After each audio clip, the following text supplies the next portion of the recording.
Hey everyone, good afternoon. Sarah Strackhouse here with RNCN. I'm here with Dr. Alfred Johnson with Johnson Medical Associates. How are you, Dr. Johnson? I'm great, thank you. Yeah, good.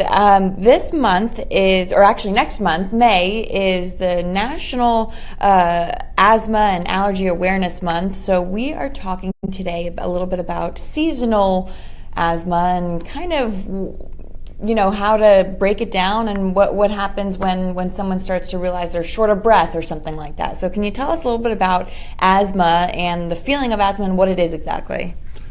Most definitely. Thank you for having me here, and I'm glad to talk about asthma. What asthma really is bronchial airway constriction. In other words, the tubes that go to your lung get inflamed and they spasm and constrict, and then you can't get either air in or air out. There's different varieties, but basically you just have trouble breathing and create wheezing with it. Many things can stimulate asthma. You can have anaphylactic type asthma, which can be related to seafood ingestion or an acute exposure to something you're highly allergic to, like dog dander, cat dander, or it can be dust, a whole bunch of things. But seafoods are one of the big ones that produce acute asthma. The danders can, and then there's some medications that can also do that. Aspirin, some people are very, very sensitive to aspirin, can have acute spasm of their airway and create an anaphylactic response. Just a note up front, if you have this type of response and you know that, you should have an EpiPen with you or epinephrine with you so you can treat yourself immediately if you have an acute asthma attack. In a situation like that, would an inhaler work, or is it really some sort of an allergic reaction while you're having the asthma?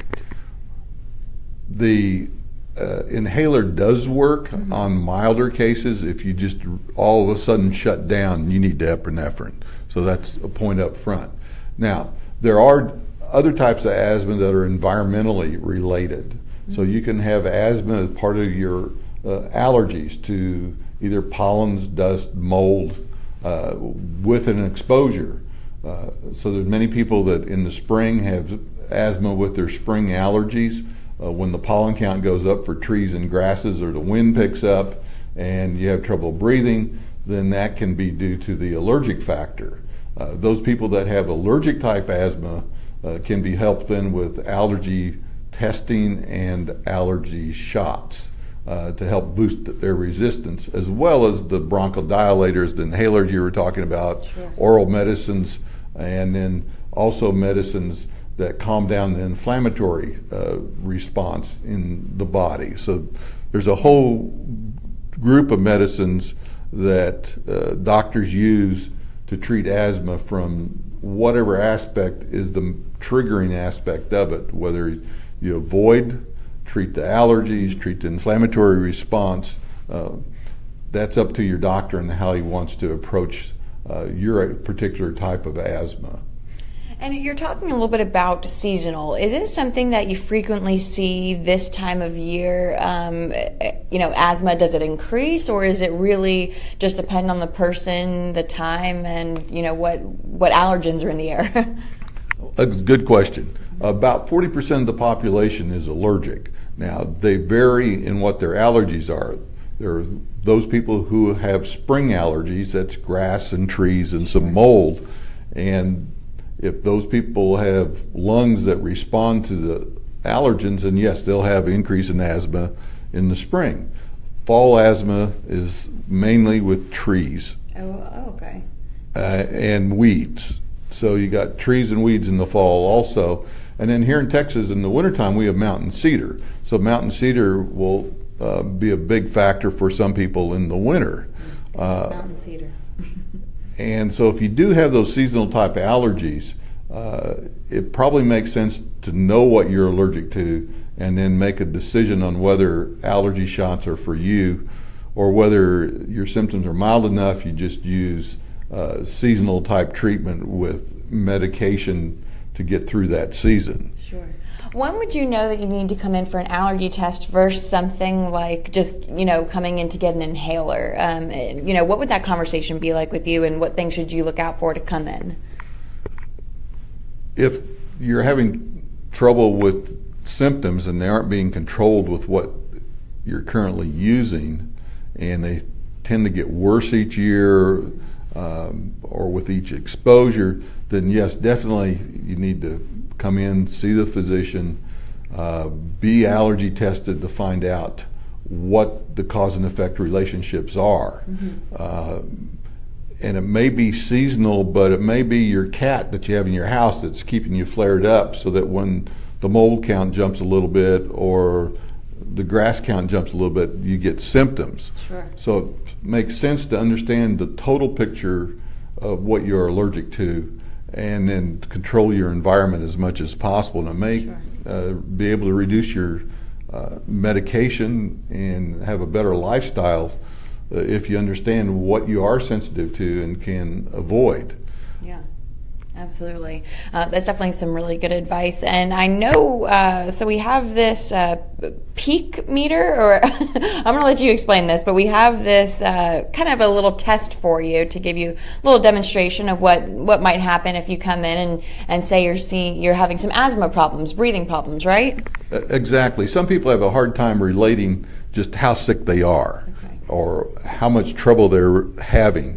And it's not until they're really in trouble that they seek help, and then it's much more difficult to get them out of trouble. So what we have and what allergists use is a peak flow meter. This is an example of a peak flow meter. Put that up nice and close there. Oh, yeah, there people can kind of see it. It measures, there's many different kinds, but it measures the amount of air you're able to get out over a period of time. Okay. And what this is measuring is the peak. So you want to take a deep breath in and blow it out as hard as you can, as fast as you can, and keep your tongue out of the way, and then it will tell exactly what your peak flow is. And you know what? I'm going to actually dial this. I will show you how it works down so that you can see exactly what's going on. I'm going to turn this is the peak flow meter. It has numbers, a scale in liters per minute. And so you take a deep breath and you blow out hard, and I've measured 575, which is good. I don't have asthma. I have good lungs, never smoked. And so it's maximum output of air over a short period of time. Once you know what your maximum is, then you can set a little marker there, and then we set for the individual where their critical area is. So if you go below that, you can start your inhaler, you can start other medicines, or you're in big trouble when it drops down significantly, say 100 points. Wow. So is there a reading that's kind of typically good on that versus typically bad? Well, it's bad if you're 200, but no. The peak flow, your peak flow capacity is based upon your body size. Oh, okay. So kids are going to have a lot less than adults, sure. And men typically have more than women. So there are charts that you can look at. The chart comes with the meter, so you can look at your size and see what is the average for your size. But when you're feeling good, I encourage people to do the peak flow when they're feeling really good, so that they know individually what their maximum is. Then they'll know if they're really getting into trouble along the way. So if you have one of those people that have trouble really assessing yourself, this is a gadget that can help you tell what your asthma and your breathing situation is. I like it. And one more time, what's it called? Because I don't want to mess it up again. It's called a peak flow meter. You can get it from a pharmacy, or many physicians keep them in their office for their patients. Perfect. And are there any questions that you frequently get when it comes to asthma as it relates to allergies, or just asthma in general, that might help people watching when it comes to what they're experiencing? Well, the big question is what causes my asthma? And some people care about it. Other people just want medicine and go on about life.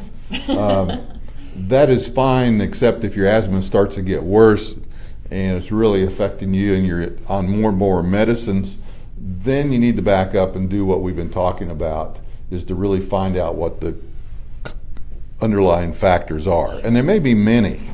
I mean, you can be working in a toxic environment where there's irritants in your workplace, right. Chemicals, odors, fumes, that type of thing.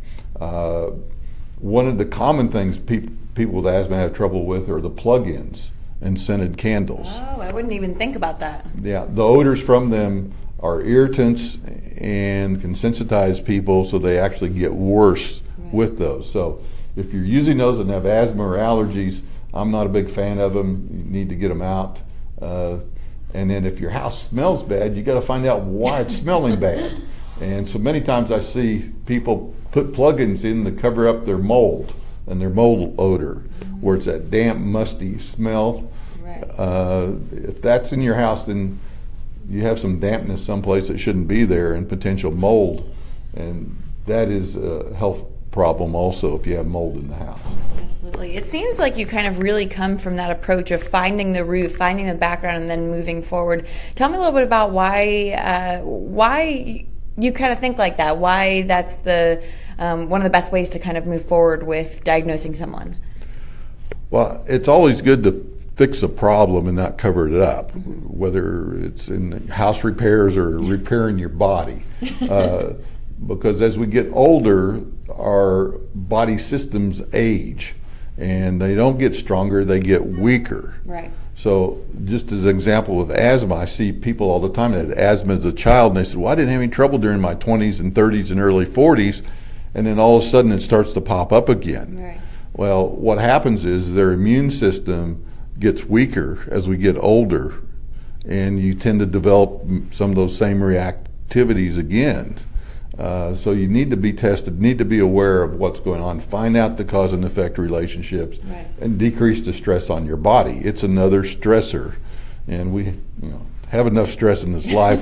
We don't need to add to it or ignore it if there's a fix to it. Absolutely. Well, Dr. Johnson, how can people contact you if they have questions and they weren't able to ask here? And I want to make sure it wasn't missing anything there. If they have questions, what's the best way? If you have questions, you can go on the website. There's a area where you can ask questions. And the website is johnsonmedicalassociates.com. And I think that's the best way. My office number, if you need to see me directly, is 972-479-0400. And they'll be happy to help you. All right, Dr. Johnson, thanks so much. Thank you. All My right. pleasure. Bye-bye.